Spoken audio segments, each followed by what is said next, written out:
Good afternoon, everyone. This is Harriet Victor. Welcome to the 9th in our webinar series on the Child Care and Development Block Grant and the first 1,000 days, Great Beginnings for Infants and Toddlers. We're really pleased that we have so many people who have been able to join us today for this 9th in our series of 12. As we get started with today's webinar, I want to remind everyone that our series is sponsored by BUILD in collaboration with CLASP and 0 to 3, that we are recording this webinar so it will be available later for anyone who would like to listen to it. And lastly, that we do have a chat box open, and our presenter for today, who is Christine Johnson-Staub from CLASP, will be available to take questions and respond to them. And so if you do have questions or things to comment or share during the course of today's webinar, we do invite you to use the chat box. We also have prepared a couple of polling questions, which Christine will be getting to during the poll, and we hope that you will take advantage of those and share your perspective when we get to the polling questions. So again, thank you for joining us. This is a really important topic that we're discussing today.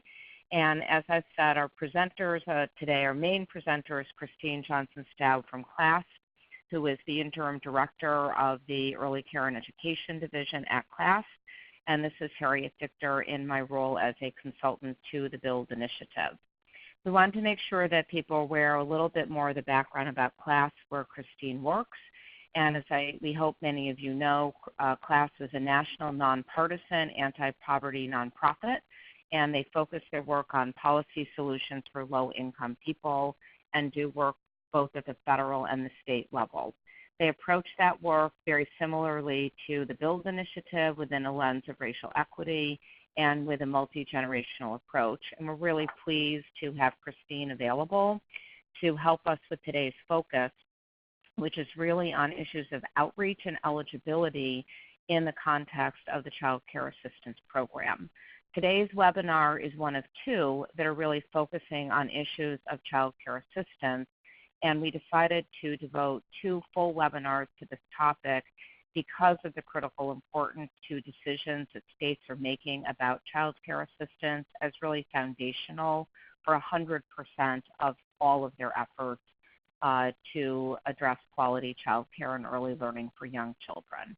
I'm going to turn things over to Christine for a minute to give a little bit of reminder background to everybody around CCDBG, and then I'm going to walk us through some of our principles that we've developed for the webinars, and then we'll really plunge into our deeper discussion around outreach and eligibility. Christine, it's all yours. All right. Thanks, Harriet. Hi, everybody. I want to really thank you for participating today. I see that there's a lot of you on here, and I know it's late in August, and there are other things you can be doing, so we appreciate your time and your attention to this really kind of historic opportunity and moment that we're in. This series of webinars has been planned because we are in a time of great opportunity for child care at the state level. We, as you know, CCDBG is the largest funding source for child care assistance in the country, the largest federal funding source. And in March, Congress approved an increase in fiscal year 2018 CCDBG funding of approximately $2.4 billion. This was part of a larger budget agreement totaling $5.8 billion over 2 years. But it's an increase that goes into the foundation of the CCDBG allocation and can be used to build and strengthen the program. This is the largest increase in CCDBG history, and it can be used in a number of ways. So let me just turn the slide here. Congress was pretty clear on how they wanted this increase in funds to be used. I did want to say those funds go to all 50 states, so no matter what state you're in a moment of opportunity around child care. They were pretty clear on how they wanted the funds to be used. They wanted the funds to be used to implement changes that were required under the CCDBG Reauthorization Act of 2014. But they also said that the funds can be used to increase payment rates, to expand access, to build supply, and they particularly mentioned infants and toddlers and other vulnerable populations, and to invest in the early childhood workforce. So Congress, I think, due to the hard work of advocates and others in the state, like all of you in the states, and national level advocates and people who work on child care issues, I think Congress heard loud and clear, first of all, that states did not have the money they needed to implement the requirements of reauthorization, and secondly, that there were these other very pressing issues that had resulted from years of underfunding, rates, low rates, little access, and lack of supply in many areas of the country, and underfunded, low-paid workforce. So that this opportunity with the new funds that Congress approved can be used in all of these ways, and how you do each of these things really matters. Some strategies more specifically address disparities and improve access to quality for babies and toddlers with the highest need, whose families have faced the greatest barriers to opportunity. And I think we wanted to have the series of webinars to really say, how can you use this moment of opportunity to focus on infants and toddlers and really have the biggest impact? So I'll stop there, and we'll get into our principles. Thanks, Christine. So for those of you who are new to our webinar series, we generated a whole set of principles that we've been using to try to inform the series, and that we see as pretty critical in thinking about the needs of infants and toddlers as you're thinking about any aspect of child care. But these also have very specific applicability to our work around child care assistance. So I am going to run through these for people, and the first two of these that you see up on the slide are really to take into account as you're thinking about your policy decisions and your implementation decisions for child care assistance around the unique development needs of infants and toddlers. So what does that mean? This is a reminder that in the earliest years is when our youngest children are forming their sense of self and their identity, that they are learning in the context of their relationships with the adults around them, not only their family members, but their caregivers in their child care situation, and that they are learning from the start and are interested in the world around them and intentional around their own relationships in the world. The second one of these principles that I want to highlight here is the issues around a two-generation approach. And what that means is really to be thinking at the same time about infants and toddlers, the children, plus their family members.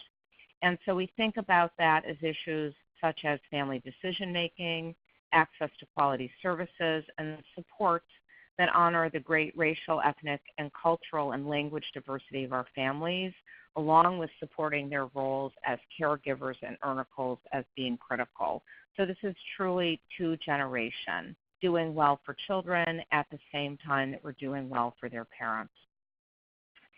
As we move on here, we have two other principles that I want to touch upon next: basics and beyond, and vision, strategy, and systems for babies and toddlers.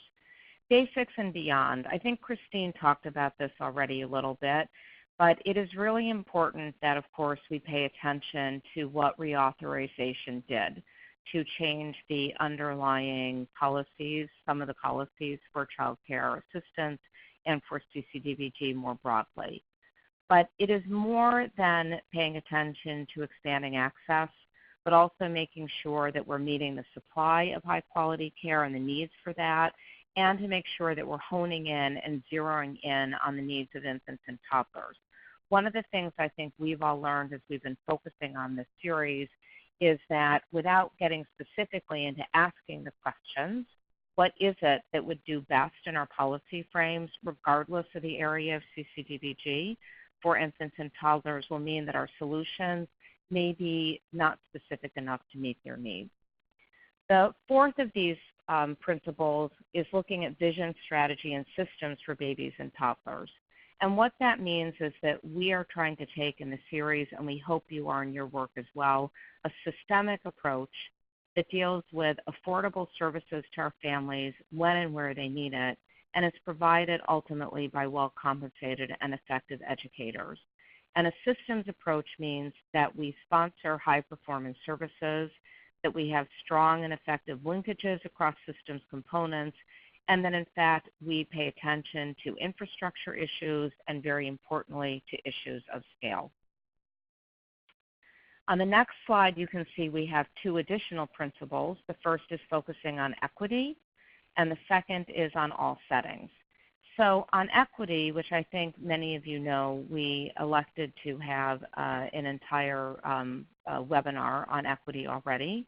The issue here is that we have an opportunity when thinking about infant and toddler child care to get it right from the start. We know that disparities and opportunities start early, and we know that providing high quality infant and toddler child care is an early strategy and an essential strategy to address disparities. So states can advance equity in their child care work by paying specific attention to these disparities in opportunity and in outcomes by race, ethnicity, home language, family income, and disability. In the next one, we want to be clear, and we have tried really hard to focus across the board on this in our webinar series, that there are multitudes of settings in which infants and toddlers are being served, and those settings include family child care, center-based, and of course, family, friend, and neighborhood child care. All of these are critical, and all of them need an equal shot in terms of quality and accessibility for our families. Our next two principles look at quality as the floor, not the ceiling, and issues of infant toddler teachers who are empowered, competent, and compensated. So in thinking a little bit more about that, we know and understand that the effectiveness of child care stems from its quality. And so for babies and toddlers who are at the very start of their lives, the access to quality has a huge lifetime of consequences for us. And as we talked about the issue of equity and getting it right from the start, the same holds true for the issue of quality. There's too much happening for our youngest children in this time period to not have as concrete a focus on equity, quality as we do on access.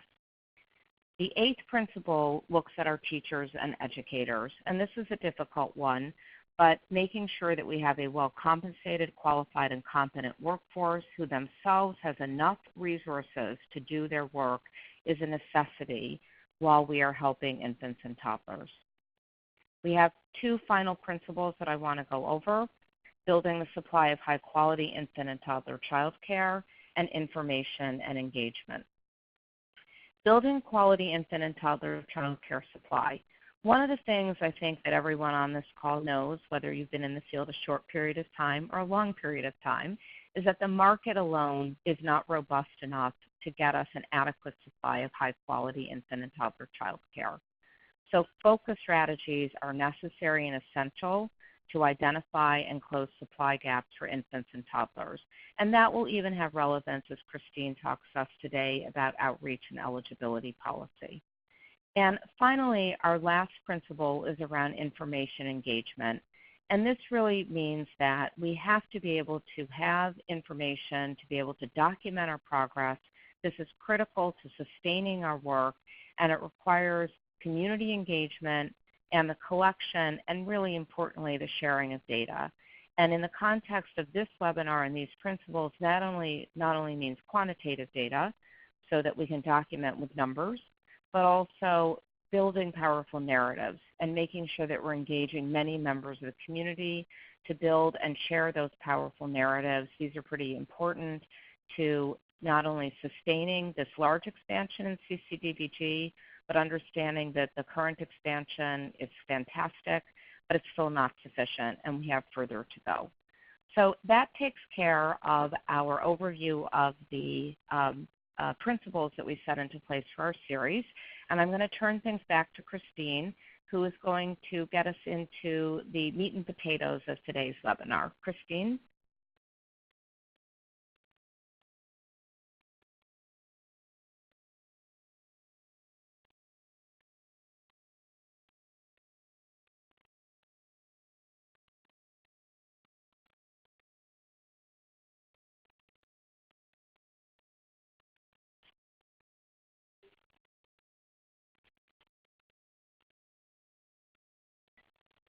We seem to be having just a moment of technical difficulties. I'm sorry. I was on mute. It happens to all of us, right? I feel like I experience that on a lot of webinars. So I apologize. Thanks, Harriet. This is Christine Johnson Stab from CLASP. As I was saying to myself earlier, we're going to talk about two general areas of policy. Today we're going to talk about outreach and eligibility. And they're two separate areas, but they're very related and they interact with each other. And I think in talking about them today, we really want to focus on equity, as Harriet emphasized in the principles. We want to focus on really how the needs of infants and toddlers and their families interact with outreach and eligibility, and what kinds of specific policy decisions and investments states can make within the context of CCDBG policy and the new funds to improve outreach to families and to strengthen their eligibility policies so that families and children are better served. So outreach, I'm going to start with a quote from our friend Ray James, who's from the National Black Child Development Institute. I'm not going to exactly quote her, but I'll paraphrase her, speaking at the BUILD conference for those of you who are there at the plenary, where she said, we have to stop talking about hard-to-reach families. Families are not hard to reach. We have not designed systems to reach everyone effectively and equitably, and that's on us. That is not on the families. And so I felt like that was a very powerful statement, and I've tried to keep that in the front of my mind going forward in this work around CCDBG. When we are talking about parents of infants and toddlers, parents of very young children are really among the most isolated and the most likely to struggle with mental health issues and the least likely to have supports that they need to find appropriate care or know how to navigate existing resources. Finding childcare can be complicated, and we know that. Finding other types of resources that you need for your family can be complicated, even for people who are totally connected and not at home with a young child. Their children are also at their most vulnerable, so finding the right child care setting that is consistent and stable is so critical for infants and toddlers, and we all know that. Looking at numbers around access to child care assistance, Latino families experience particularly low rates of access to child care assistance, as do Native American families. And so it's important to intentionally establish policies and practices that reach underrepresented and underserved families and communities, including addressing language barriers, reaching families in their communities, engaging trusted messengers in the communities so that families can get the information from someone who is easy for them to talk to and with whom they share values and who they feel comfortable with. When we talk about outreach policy, these are some of the challenges. So what are some of the outreach policy considerations? When you're talking about child care assistance policy, outreach includes when and how parents are notified about their eligibility, how they learn about care options, and how they learn about what other supports are available to them. The CCDBG law includes some very specific provisions around consumer education, which primarily require the states to put up a website that includes the availability of information on some really specific topics. They have to include information about what care options are available to families, and so thinking about how that's defined, how our licensed programs defined, who's included in the care that's listed, how are family child care homes listed or represented, if they're licensed exempt, how are they included. These websites also have to include quality rating information if it's available, and that can include which programs are participating, at what levels, what the levels of the quality rating system mean so that parents can interpret that information easily. They also have to include information about child development, and states have to consider the accessibility of that information. So thinking about the information available to parents and whether it's available at appropriate literacy levels, whether it's available in appropriate languages to serve the population that is in the state and in all communities. The state websites also have to include information about the availability of developmental screening and other services that are available to families. So what other services might the family be eligible for, whether that be nutrition assistance programs or other types of family support programs, TANF, Medicaid, all of the kinds of supports that are available to families. Having that kind of information available on the website so that families don't have to go to multiple places to learn about how to get the supports for their families. And then finally, the consumer outreach website is required to include information about monitoring and licensing of child care programs, so that when families look at what programs are available to them in the community, they can know whether there have been licensing violations, what the status of those are, and that kind of thing. So they can assess where they feel their child will be appropriately served as an infant or toddler. So that's the information that's required to be on the website. But even more, there are equity considerations not in the law about how families learn about options and find care. One concept that I mentioned earlier is engaging trusted community resources in reaching potentially eligible parents. States can put thought in their outreach plans around CCDBG to who families actually talk to in a community. And one of the principles that we talked about in the equity webinar and in other conversations is that as you're designing policy at the state level, it's one thing to kind of think what a good model is or what best practices are, but all of those policy decisions should be based on a couple of things. One is data, clearly, where families are, how they get their information, what their languages are, what their geographic concentrations are, and that kind of thing. But the other source of information that's equally critical is talking to families themselves and really going to communities and having the conversations to understand where do they get their resources. For example, in one community, parents may learn about child care options through, be most likely to learn through a faith-based organization, a church or a synagogue, where in another community, families may be more likely to learn from each other in a play group at the library, where in another community, pediatricians may play a really important role. So fully understanding and talking to parents about how do they get their information and what, who do they trust in terms of finding out information about where to find quality child care is a critical piece of the outreach picture. And then another strategy that states can use through policy is coordinating with other programs. For example, home visiting, WIC, healthcare, and in some cases, states have formal collaboration between eligibility databases, for example, where if you're applying for one program, it may flag that you're eligible for child care, or if you're applying for child care, it may flag that you're eligible for other programs, and that's really helpful.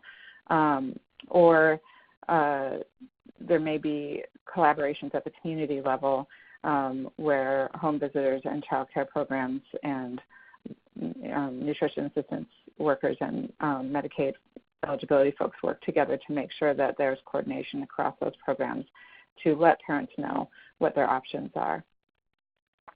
Finally, states have a requirement to focus child care assistance on some priority populations, including children who are homeless, children who are at risk, and children who are very low income or who have special needs. And outreach for families with different challenges is obviously going to be very different. So each state needs to think about not just how are we reaching families in general and how are we making the information accessible to families, but how are we reaching families that have particular challenges that may take more effort to reach them. Again, not saying they're hard to reach families, but saying how do we design our system so that we're reaching all families who need assistance. So states can explore how to do intentional outreach to priority populations as they define their strategies in their state policies.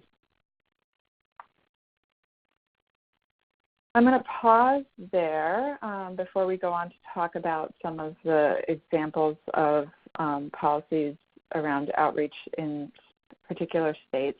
And we're going to take this poll, if I could ask all of you to engage with this slide and answer the question, which trusted partners are working to reach eligible infants and toddlers in your area? We include the child care resource and referral agencies, home visiting, pediatricians, places of worship, public school systems, WIC, or other, and you can add detail in the chat box. So I'm going to give everybody a minute or so to respond to the survey on your screen.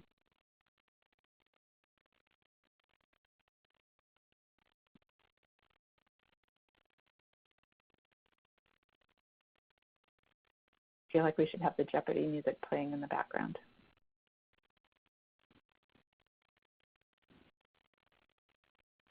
I see some people entering other options in the chat box: healthy families, child care health consultants, health departments, family resource centers. That's from First Five, California. Libraries, that's a great one. Division of Public Health, Head Start, Special Child Health, State Child Care Subsidy Office. Employers, the Chamber of Commerce, elected officials, Smart Start, health departments, Oregon Early Learning Hubs. That's a great model, which we should talk more about at some point. Judy Centers, I don't know what that is, so hopefully we'll learn more about that. Early intervention, excellent. Yeah, that's a good one. The Active Kids, advocacy groups. Great. That raises a great other option of community organizing groups who are working closely with families. They're a good source of information.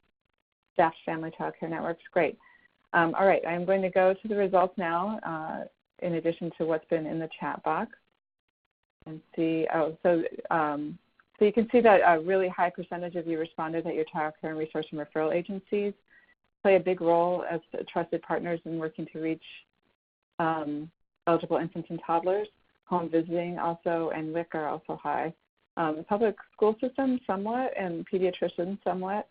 And not as much places of worship. So there's areas where maybe this sparks some interest in thinking about some of these other areas and options, and some of the ones that people have suggested in the chat box. I'm just seeing that Judy Centers are unique in Maryland, I think, and they are a very interesting model. Yeah, I would like to learn more about that, so hopefully we can.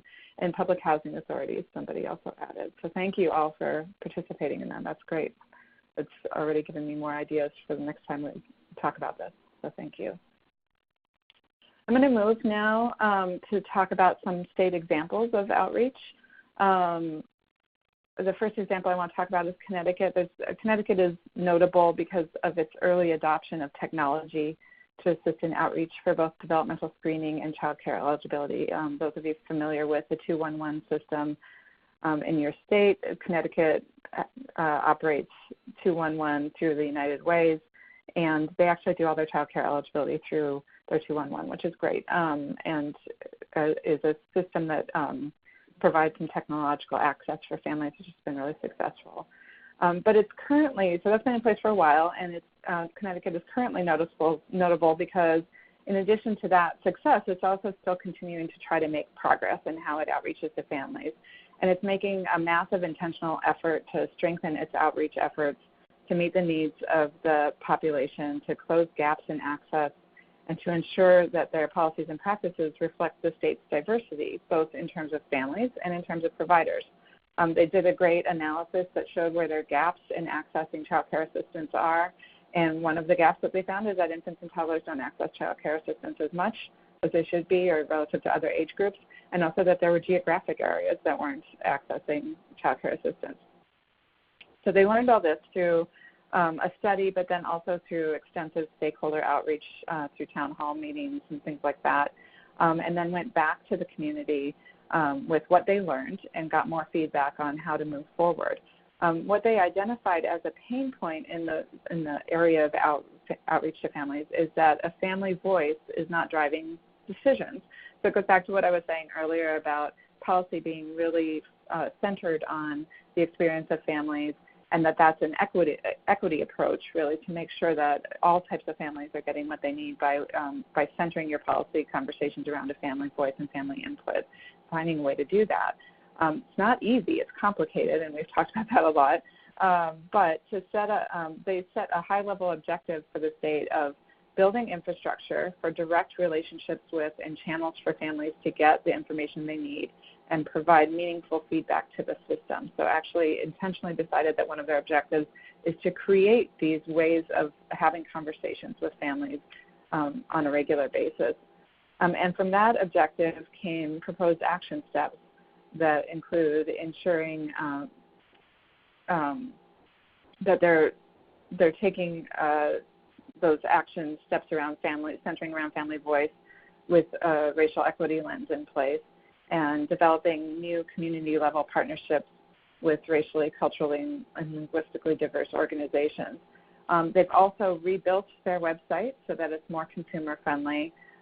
They're reviewing their systems around child care to create feedback loops with parents and providers as well. And they're creating a parent cabinet so that there's a high-level place for parents to influence policy decision-making. And then, as I said, developing community-level partnerships with racially, culturally, and linguistically diverse organizations. So they have a long way to go, like most states, but I wanted to highlight it because I feel like even though they've had some success with the 211 system, they've really been continuously curious about how they can do a better job of identifying needs based on real family experiences and then responding to those needs and designing their outreach very intentionally, not as an afterthought. You know, you can put a lot of intention into designing your program, but if your outreach mechanisms aren't reaching the families who need child care assistance the most, then it's a little bit pointless, or it's just not going to have as big of an impact as we want to have as a state. So now let's shift gears a little bit. Outreach is obviously really important, but it's only helpful if once you outreach to families, they can actually access the subsidies and the eligibility policies in place support them in doing that. So just a little background under CCDBG. I think most of you know this. There are some federal parameters. There's federal parameters that say that the child has to be under 13 years old, the parent has to be involved in some kind of activity, work or education, excuse me, and that their income has to be under the 85% of the state median income. That's the federal ceiling for income level. So those are the federal parameters, and there's a few others, but those are the main ones. But really, by and large, states make decisions about who is eligible for child care assistance in states. Because states have control over their CCDBG eligibility policies, they can facilitate or complicate families with infants and toddlers having access to care. Parents of infants and toddlers may have the least information about what's available to them and the most complicated issues around eligibility and access, because parents with young children are much more likely to be part of the low-wage workforce, which now as we look around at what the low-wage workforce looks like, we know that many people are in multiple jobs. They're in jobs that are in non-traditional hours. They're in jobs where, and this is critical to the eligibility piece, where their hours change week to week or month to month, where they may have schedule changes at the very last minute or lose a shift at the last minute because they're not needed, and have really unpredictable schedules. So because families with young children are out there most vulnerable and most likely to be in this low-wage workforce, it complicates the eligibility piece. And the other piece of that is that disproportionately those parents who are in the low-wage workforce are parents of color or with children or families of color. So again, it's an equity issue. So federal parameters are pretty basic. States decide who's eligible and often create very complex policies that really pose more barriers, particularly when you take into consideration the status of families in low-wage jobs and other complications that young families are experiencing. So I'm going to pause here for another poll just to check in. This question is, what eligibility challenges are you most interested in hearing strategies around? Language barriers, outreach to infants and toddlers and families, connecting with trusted partners, simplifying access to information, or something else. And I'm just going to give you a minute to feed into this, and then hopefully we can tailor the rest of our discussion around that a little bit.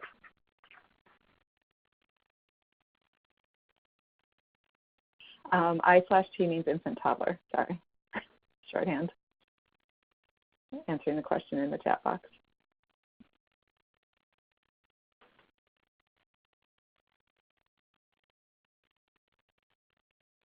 I'm going to give it a few more seconds here.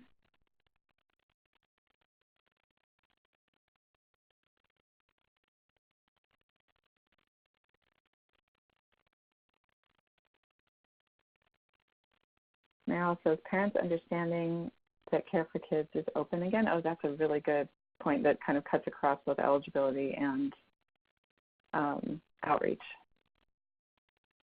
Information about subsidy waiting list, information for infants and toddlers. Increasing initial eligibility levels so parents can have a higher hourly rate of pay and still qualify for initial eligibility, absolutely. I'll give a couple more seconds in case anybody else has anything to add in the chat box.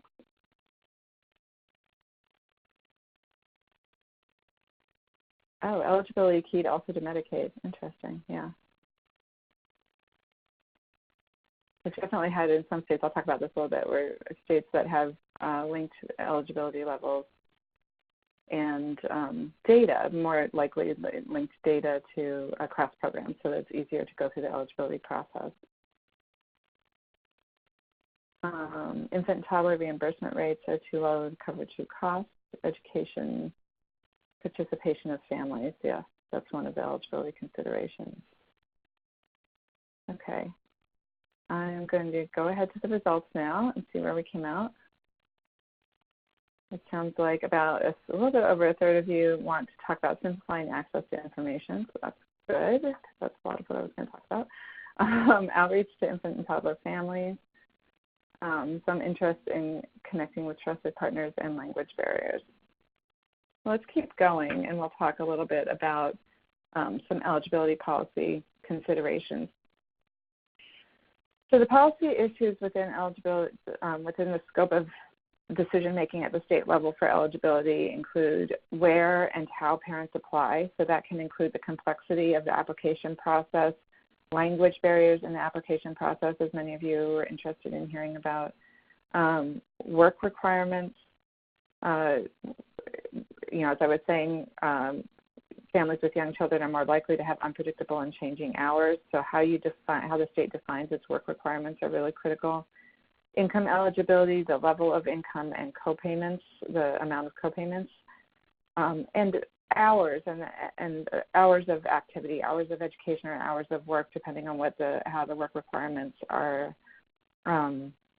identified. And excuse me, I'm just going to take a drink of water here. Okay. And the approval of a provider, that can actually trip people up often in eligibility. So let's kind of go through these one by one.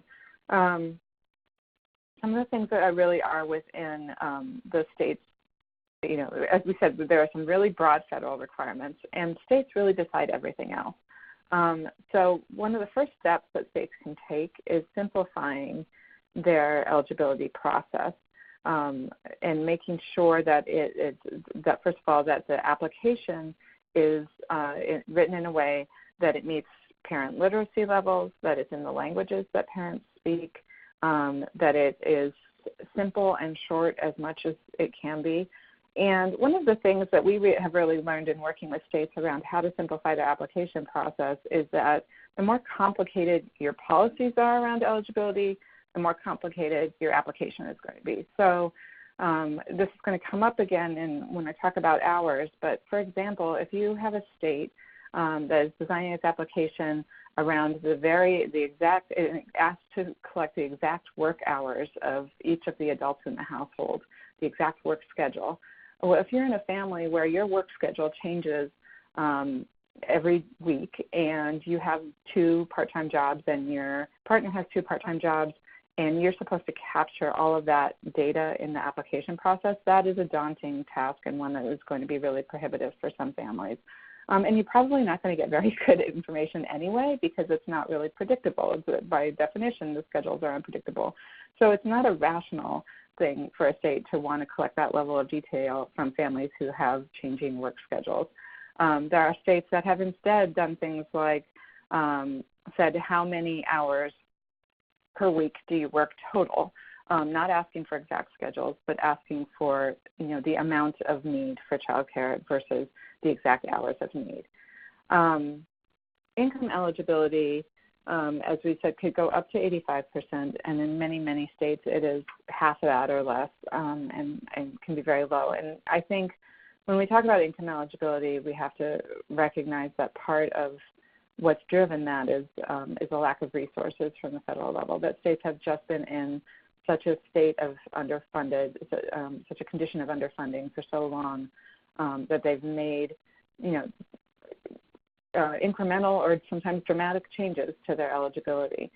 So one of the things that they can do is, raise eligibility with the new funds or with other funds, is to raise eligibility levels to a more reasonable level so that income eligibility is not as much of a barrier to families. I hinted at in terms of tracking hours that in some states states ask for exact hours of schedules for work and then track child care authorizations directly to that. That's not a federal requirement, but you'd be surprised, even though it's not a federal requirement, how many states actually want to do that. And like I said, it's a burden for the family. It's often a barrier for the family, and it doesn't result in actual valuable information. And then the approval of the provider, which can be a barrier. Some states have a grace period in which the family can get the provider approved, so that if somebody needs to start work tomorrow and they have a provider in mind, but that provider hasn't served children with subsidies before, there's a grace period for getting that provider approved.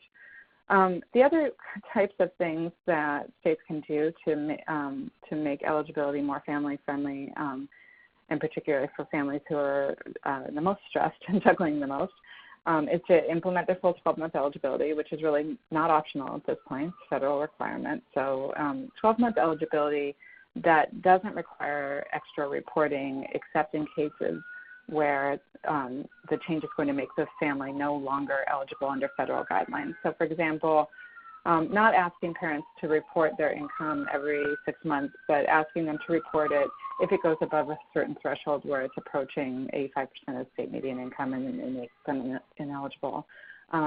Not making them report things that aren't going to change their eligibility, like if their schedule changes week to week, not making them report that. Although there is a provision in the law that that can benefit the family if there is a change in work schedule that is actually going to make them eligible for more hours of care, that a state can decide we're not going to require families to report so frequently, but they can report if the change is going to benefit them, and then we'll take that information and improve their subsidy benefit. Flexibility around schedules and hours I've already talked about. And then broad definitions of work. So this is a big barrier in a lot of states. So under the law, states can define the activity that makes a family eligible pretty much however they want to, within a broad definition of work and education. And many states choose, set minimum hours for work, or they set a definition of work, or they don't include post-secondary education, or they set tight restrictions around post-secondary education so that it can only be for 2 years when it actually takes most people 3 years to finish an associate's degree. Or, so states have a lot of flexibility around how they define what counts as work for the eligibility purposes.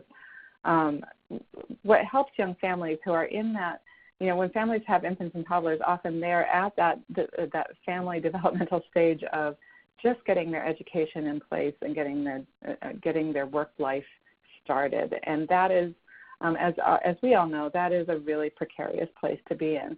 So having as much flexibility as possible about what can make one eligible for child care assistance during that time can really help ease the burden on families with infants and toddlers. One thing to consider is to have a broad definition of education that counts towards eligibility. So it can include GED, which many states do. It can include English as a second language if that's what the family needs in order to be able to be more economically stable. It can include associate's degree or other types of credentials, or it can include a 4-year degree. And then if you're going to get into degrees for eligibility, which would definitely include more families with infants and toddlers, then making sure that doesn't have restrictions around it that make completion of those post-secondary degrees impossible. So if you limit care, for example, as I was saying, to 2 years when it takes most people 3 years to finish an associate's, or you limit it to 4 years when it takes most people longer to get to a bachelor's, or you limit it to only certain credentialing programs, then you're limiting the families with infants and toddlers who can access the subsidy system. So that, I think, captures everything I wanted to say about that.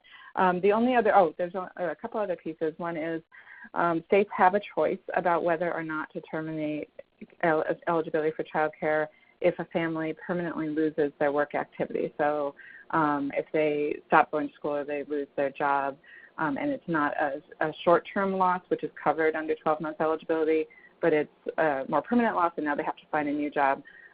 States have the option of continuing child care through that period, which for infants and toddlers is really a critical best practice, because although the family may be going through bumps in the road in terms of employment, we don't want the infants and toddlers in care to be in and out of child care as their parents are looking for work or between jobs. So as much as possible, having state policies cover child care for that full 12 months despite any type of stop in employment is really best practice in terms of families with infants and toddlers and older children as well, but certainly for infants and toddlers. States have the option, if they do terminate child care eligibility at that point, they have to cover job search time for the family, but they have the option of having job search count as an activity at the beginning of a family's eligibility. So if a parent is looking for a job, and in order to really do the job search, they actually need child care to do that.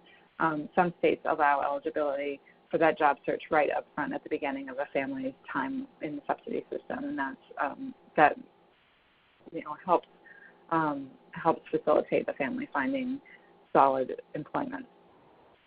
With that, I'm going to go to some state examples of states that really have put good eligibility policies into place.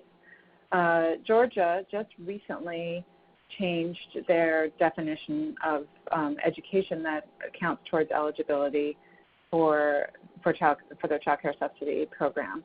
And they expanded student eligibility to include the associate's degree. Many states approve the associate's degree as an activity, but what I really wanted to highlight is how they did it, because they didn't just say, when you're in school you have child care. They said, your eligibility requirement, I think it's 24 hours. A parent has to have 24 hours of activity, and that activity can include some work in some education or all work, and the education can be up through an associate's degree. And so having that flexibility to combine hours of work with hours of education is one really positive aspect of their policy.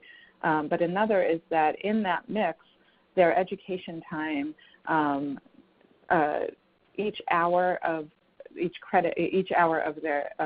time that they spend in the classroom counts for 2 hours of eligibility. So it counts for 2 hours towards that total of 24 minimum hours of eligibility to receive a child care subsidy. Why that's important is because we all know when you go to school, it's not just about the time you spend in the class. It's about study groups and time studying outside of class by yourself, and labs, and all of the kind of stuff that comes with attending post-secondary education that takes time. So it also provides an incentive for a parent to go after that associate's degree if each hour of a class time is going to count 2 hours toward the eligibility for their child care. So it's a really strong policy in that way in terms of giving incentive to all the right things, and also just making sure that a student isn't scrabbling for childcare because their authorization for childcare hours is so tight, and giving the most flexibility in terms of how they combine education and employment. The other examples I wanted to highlight, one is Colorado, which said that counties can consider job search as an initial eligibility activity. So I did talk about that a little bit, meaning that a parent can walk into the child care assistance program and apply for child care assistance with an activity of doing job search. They don't have to have a job in place. They don't have to have the pay stubs from that job. They don't have to have, and that can help them get started in a process of really becoming more economically stable. And then finally, in Idaho, they have for several years had a unified application that does not require detailed work schedule information. That basically says, how many hours of care do you need, and then trust that you're going to use those hours of care in the way that it makes the most sense, but does not try to collect detailed work schedule information. There are a lot of other, there are other ways to do it. Some states have part-time versus full-time eligibility and have some flexibility within that. But in any way that you can create that flexibility for a family that's in a low-wage employment situation where, again, their hours may be unstable is really helpful to the continuity of care for the baby in the child care program or in the child care subsidy. So I think I've thrown a lot of information at you, and I thank you all for listening to all of that. And I am going to open it up now to questions, and feel free to put questions in the chat box and we can answer them. And I see one there.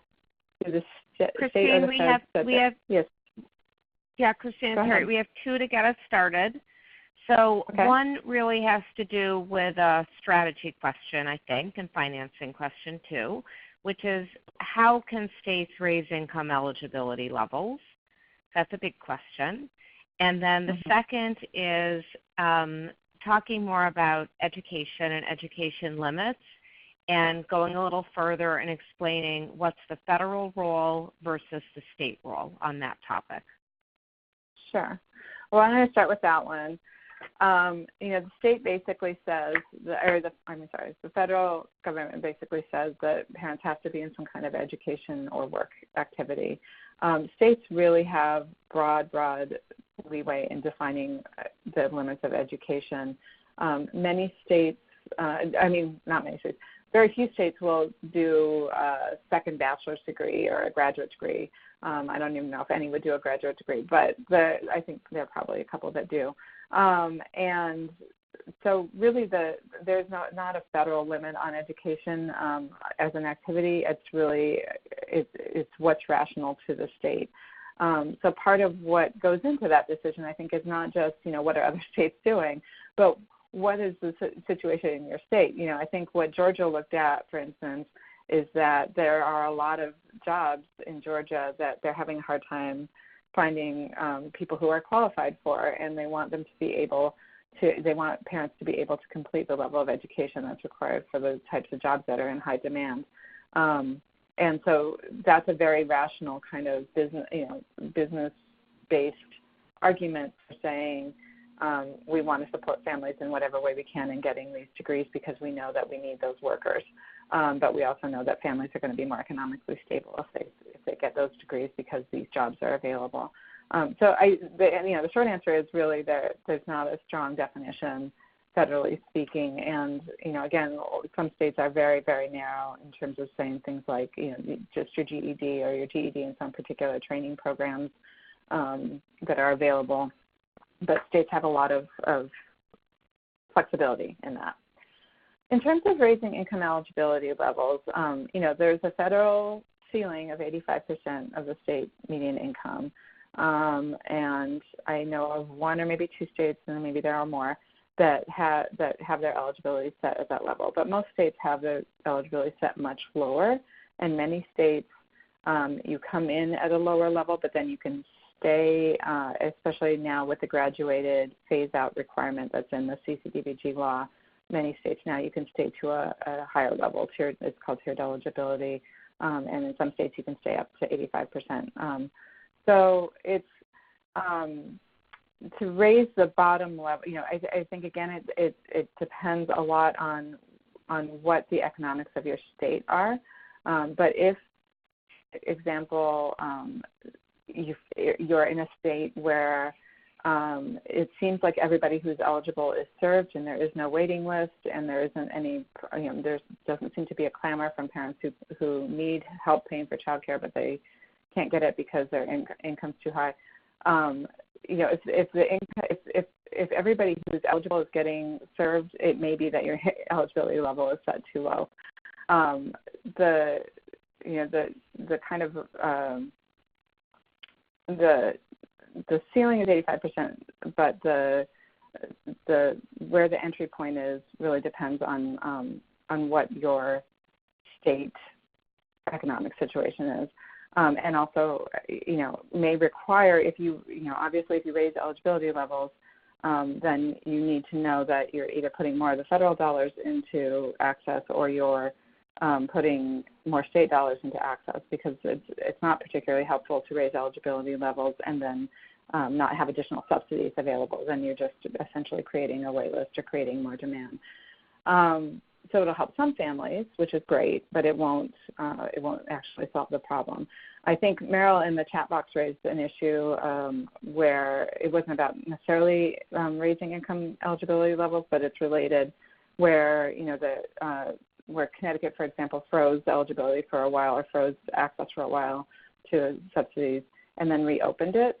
And the outreach to families about about that change has to follow, right? So if you raise eligibility levels, it's really important then that you follow through with some outreach to families to say, you may not have been eligible before, but you're eligible now. You also have to think about how your co-payments are adjusted going from your previous levels up to your new eligibility level. And that's an opportunity to think about how to reduce the cliff effect at the end of that eligibility so that families aren't facing such a drop-off. I'm not sure if I answered your question or not, but those are some of the considerations around raising eligibility levels, I think. Thanks, Christine. I do. I have another question, basically. Okay. And Christine, the only thing I'll say that Christine didn't mention is states are free, of course, to put up more than the required match, and there are states that overmatch. Yeah. And so these issues around, if this question is really speaking to issues around, ultimately doing what's right for our families, where you all know the data to show it's a very large swath of families who would benefit from child care assistance. And parents of infants and toddlers, no exception. There are a lot of them, under however the states define the eligibility rule, who are going to have incomes that would suggest they're going to spend huge amounts of their resources. So I think the other thing I just might put on the table is there's nothing that stops the state either, really, from thinking about this issue is not just with the federal dollars, but whether you're in a state where the appetite and the will is there to basically push for greater investment because you conceptualize, right, a broader group of families who need these services and who could be mobilized for you to be able to indicate that they need help basically paying for the services. So I think Christine kind of got at that, but that's the only other piece that I would put out there is the new money obviously is a big asset, but as we've said, the new money itself is still not going to be sufficient to meet all needs. And nothing would preclude a state from putting more cash on the table than what they're required to if you are in a state where you can clearly see the needs basically and could get organized in a way to make that as a powerful part of the campaign. Yeah. Christine, I would actually add to that. Do you want to say more about that? I do. I want to say just one other thing, which is that I think coming back to the equity conversation, I think it's really important I think it's great if states can invest and raise eligibility levels because almost across the board they're way too low. But I would say don't do it in a way that exacerbates the gaps. And so I know there's a lot of concern about middle-income families being able to afford childcare, and I definitely appreciate that. But we want to make sure you also are thinking or maybe prioritizing, very low-income communities or communities that are currently underserved but are eligible under your current policies, just to make sure you're not leaving families even further behind in the gaps. So I would just think about that in terms of sequencing. I would say, think about addressing the families of lowest income first, and then thinking about how you can expand your eligibility. Well, and I think related to that, Christine, also is our specific topic today on infants and toddlers, because we can see from the data what a great benefit it has to families as they're able to qualify infants and toddlers, but to participate, it really changes the scope of what's available to them to be able to get for their children. And so I just want to underscore that if you drill down on the data and we look carefully, and again, people who've been on these webinars will have heard this, that parents, what they think they may wish will vary quite a bit, especially for this population, once financing becomes less of a barrier for them. And so I think it's another way of saying that you'd want to do a deep dive as well for your states as you're looking at these overall questions to actually map out, how many of your infant toddlers that are qualifying in your current frame are in, how does that look relative to, say, to your preschoolers, basically in your school age, and to think about then some of these considerations Christine's put on the table too, about how are you driving out your outreach and how are you driving out your strategies on the supply side as well that will influence whether you're given a fair shake to the families with the youngest children to actually get into the system and to take advantage of what is available. Yeah, I agree. So, Christine, there's another question here which is really interesting, and then I want to invite people. We do have a few more minutes left on the webinar, so if you have other questions, definitely put them into the chat box. This person is asking, Kim is asking, basically saying she understands the states are basically generally the decision makers of record around these issues of eligibility, but she's thinking about rules for cities, counties, municipalities, not just on eligibility, but on access. I think this is a great question because there are these are more active issues in communities around the country. So, Christine, do you want to put your 2 cents on the table about this? Yeah, I will. I mean, I think, so first of all, there are obviously some states where municipalities and counties play a more central role in not necessarily sometimes setting the subsidy policies and sometimes implementing subsidy policies, but definitely doing the eligibility work and the outreach. And so the states that are more county driven or locally driven, that function is already built in, and the policies are probably the biggest challenge in those states is actually if there is a state level change, how to feed it out to the counties and how to change practices equitably across the counties. So that's a really interesting question. But I think in the more typical state where the states are setting the policies and implementing the policies, I think it's, getting back to this, focusing your policies on what's actually happening to families. Municipalities and counties are obviously closer to families and closer to what the needs are in their communities. So at least as thought partners and implementation partners, I think they're a really important force. And so in setting state policy and implementing state policy, engaging them as partners and particularly around the outreach piece, because they're much more likely to know the dynamics of how families are accessing information and what families need and who the employers are and what the kind of economic situation is in their communities, and be able to connect the state with family voices around these issues. But then there's even some places, I'm thinking about the California ballot questions, where there are communities who are really taking the lead and saying, our community, we want higher eligibility levels, we want higher payment rates because this is what we need for our community, and they're really doing some innovative policy changes at the community level that are really kind of breaking new ground. Another great example is in Georgia. They just had 3 innovation grants go out to counties to do partnership. Their goal specifically was connecting parents with child care subsidies to post-secondary education and connecting post-secondary ed to the available child care supports for families. And so connecting those 2 worlds at the community level. And they did innovation grants in 3 counties, and now they're ramping up and going to do another round of innovation grants, both planning and implementation around the state. So they're doing some thinking about, again, that post-secondary question of how do you get students more likely to be able to finish their degrees if they're parents who are students, and what do they need, and how do they do outreach. So one of the things they did, for example, was had a meeting, I think it was last month,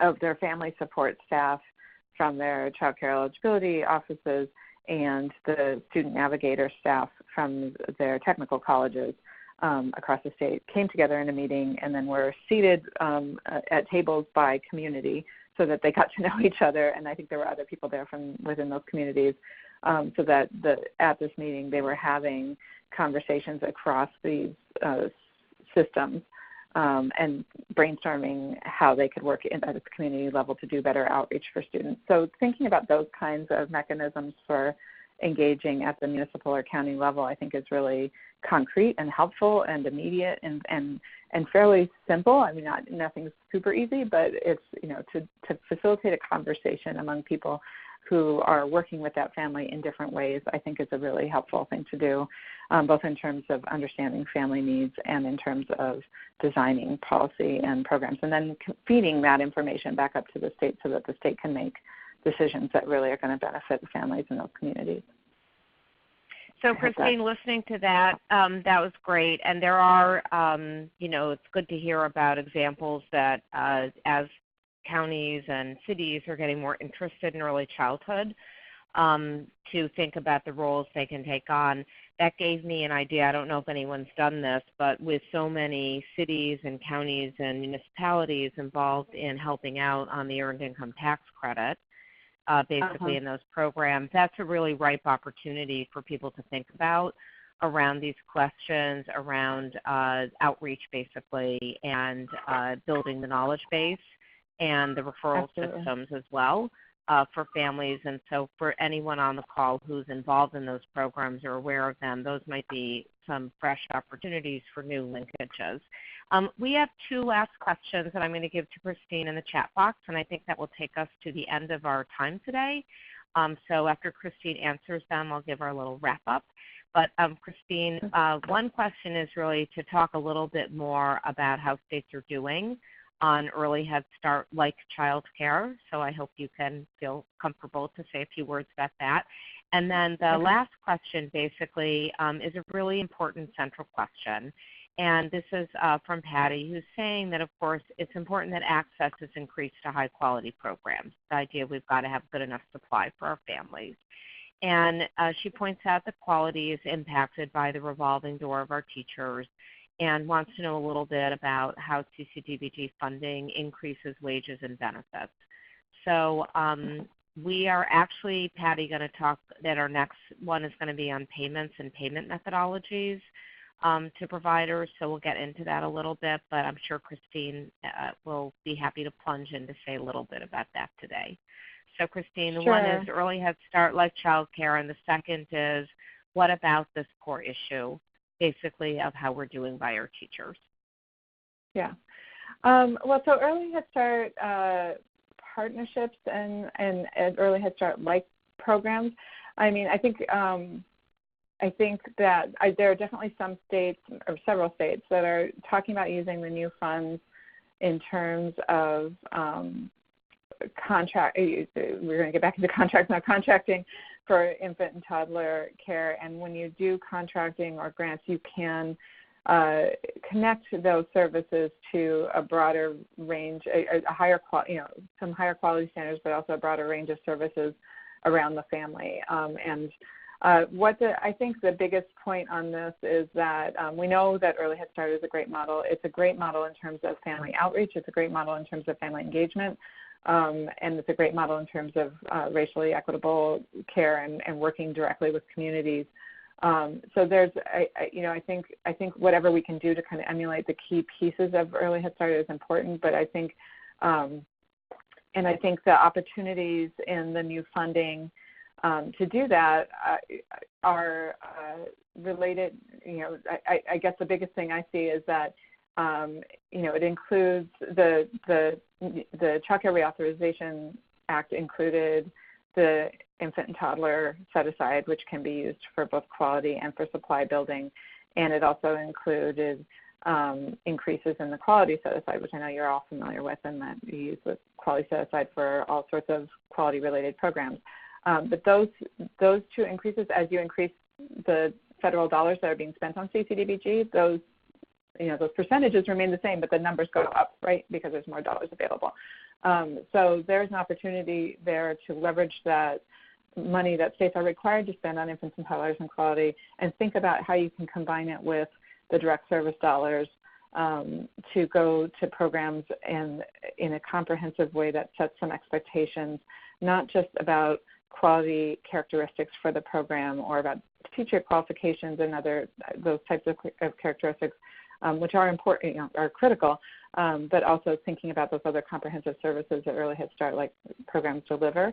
And then part of that, I think then it feeds back to the outreach piece where, we said the consumer websites are supposed to include a lot of information about child development and other programs that parents might be eligible for.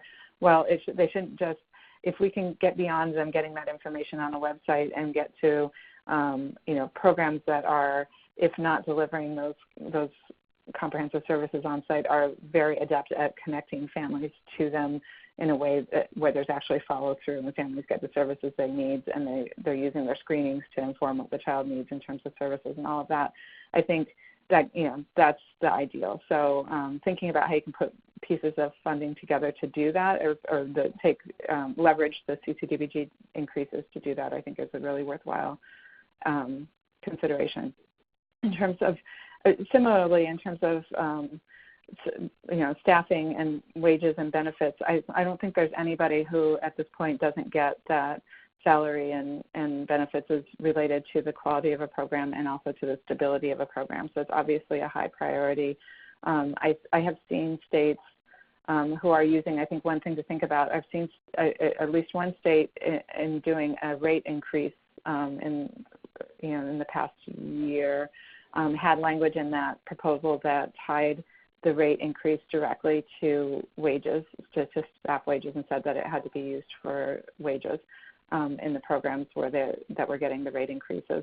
So thinking about that, of course, that's a state with contracts again, so there's some control there, but thinking about opportunities like that where resources are being delivered to programs to make an affirmative policy statement that wages and benefits are part of the equation, I think is really important. There's also, a number of professional development requirements in the CCDBG law, but they don't necessarily then track to wage increases and benefits. So I think it's something that we have to continue to keep on top of. I think, again, there's a racial equity aspect to it that we have to pay attention to as well. That it's not just about getting all staff opportunities to improve their economic stability, but making sure that we are also addressing the tracking of staff and the tracking of people of color into the lower wage jobs and the lower status jobs. But there's a lot to think out there, and I think the other piece is that we know that infant and toddler teachers get paid the least, which makes the least sense. So thinking about how to flip that and using the resources to do that. Sorry. So I think Christine's raising an interesting issue. When we look at the data that infant and toddler teachers are paid the least, and if we look at these issues on racial disparities, the racial disparities are actually worse off for this group of teachers as well. And so in addition to the ideas that Christine shared, in pre-K we actually often benchmark salaries and have pay schedules or some ideas of publication about our expectation. And some states are starting to think about that. That doesn't raise the salary level yet, but it creates a consciousness and an awareness about what you need to head to. So that's, one possibility basically for doing that. Some people have advocated that we make clearer basically the need to address these issues within the QRIS, given some of the problems I think Christine raised, that just raising rates doesn't necessarily equate to raising teacher pay. And so there's things you could do in terms of your additional tiering or additional ways of directing dollars into programs through a QRIS that could help to address a teacher's salary basically and compensation levels.